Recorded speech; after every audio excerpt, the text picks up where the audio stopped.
is that I have had proven to me on multiple levels of redundancy that so many of the negative prophecies that you see on the internet are simply not going to come true. Yeah.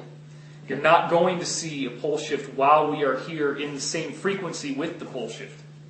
There may be a shifting of the Earth, but at the time that it happens, at least the vast majority of people will not be at the frequency that the shift happens on.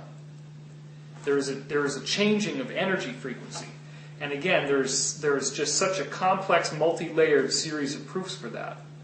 And it is my understanding that these higher forces that are guiding each of our lives, every little synchronicity, is another notch that you can use in your belt to prove to you that there is something out there that loves you, that is guiding your life, that wants you to do well, that wants you to be happy, wants you to succeed.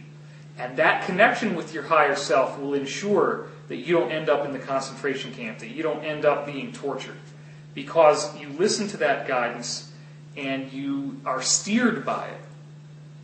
So is it therefore okay if it happens to somebody else? Survival of the most aware? Not survival of the fittest, but survival of the most conscious? There are so many places on the planet right now that are in sorrow and hardship. Yeah. And it is absolutely a valiant quest for us to go out and to try to do activism work, which is why I donated money to you guys. You guys are answering a 5-alarm fire bell on the planet, and nobody's sending you any money. I make decent money because I have some products to sell, so I give you guys some of my money because I believe in what you're doing. I think everybody should have activism. I think everybody should do something to try to help out. Yeah. Don't just sit at home and meditate and think that that's going to solve all the problems. It's that positive pressure that makes a difference. Yeah. Yeah, I'm absolutely convinced of that. And then what happened was within 24 hours when I gave you guys that money, I got the exact same money back. Exactly the same amount. That's how it works. Right. And that's how it works. Yeah, that's how it works. So, honestly, when you look at all of the things that have happened in your life that show you that there is more to life than this physical reality, there is such a positive, amazing force out there that wants you to believe that you are protected, that you are being guided, that you will be brought to the right place at the right time, you'll meet the right people, you'll hear the message. And again, this is all a game of consciousness, it's all a game of frequency. You maintain your higher positive awareness, and you magnetize to yourself the things that will ensure that you don't get into that car before it has a crash, that ensure that you don't get on the plane that crashes, or whatever. So okay, but are you therefore saying that in direct response to people who are sitting and worry, that's the worst thing you can do. Yeah, is to say to them, okay, listen, don't worry about the things on the other side of the world that you can't do anything about, but go out, do something positive, take some action, make the world a better place, be the change you want to see, do something small, and if we all did that, we'd have nothing to worry about. Is that the kind of thing that you're saying translated into direct baby steps for everybody? Pretty close, except I would say you absolutely can, and it's appropriate to feel compassion for the sorrow on the planet. So the people on the other side of the world are you, and they are suffering. And whatever form you choose to take of your service is a valiant one.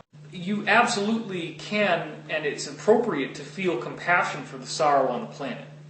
So the people on the other side of the world are you, and they are suffering.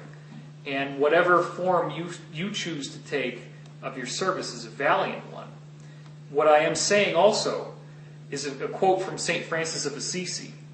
A single moment of pure consciousness is worth an entire lifetime of good works. Okay. What we don't understand in the science that has been kept from us, which, as you said, Richard Hoagland, for example, said that they, meaning the ruling elite, would rather lose an American city to a nuclear bomb than to give up the science of torsion fields. Because the science of torsion fields tells us just what I told you from St. Francis. Right. The power of a small group of people, 7,000 people meditating together, reduces global terrorism and fatalities and war and shooting each other by 75%. 3 out of 4 of those incidents don't happen. That means that 3 out of 4 people that would steal the food don't steal the food.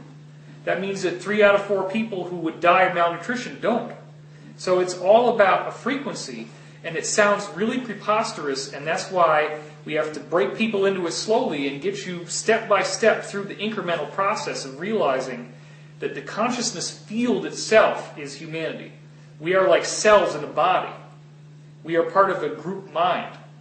And what thoughts go through our mind affect other people's mind, and especially our attitude. It's like if the temperature of the room here suddenly gets really hot, we're going to get more irritable. If it gets really hot, you're going to start sweating, and you're going to get antsy, and But then if somebody turns on the air conditioning, all of a sudden, oh, thank God.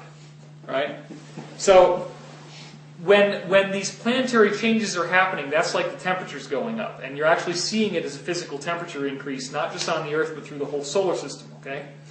However, when we meditate, we're basically taking that raw energy that's turning into heat, which makes people angry. They get heated up. They get hot under the collar. They get red. They see red. All these colors and all these temperatures associated with what's actually an energetic frequency, right? When you meditate, when you chill out, when you play it cool, all these other metaphors of cooling it down, chill out, you're actually processing other people's energy. You're processing other people's karma. You do your own work, and you take some of the burden off of everyone else. So we're actually healing the earth, we're healing each other, and it has a direct radiant effect on the universe around us. And that is the most powerful thing. If people learned that they could sit at home and pay nothing and simply do their process and get in touch with their creative spark and become the creator by creating and enjoy yourself and get your passion, follow your bliss, Right. you are healing the world. And of course you should also couple that with physical activism, going out and doing something, even if it's just donating money of some kind. But get out there, make a difference, and it has a frequency consciousness effect that is very tangible and very real. And I know you believe that, and I know you believe that.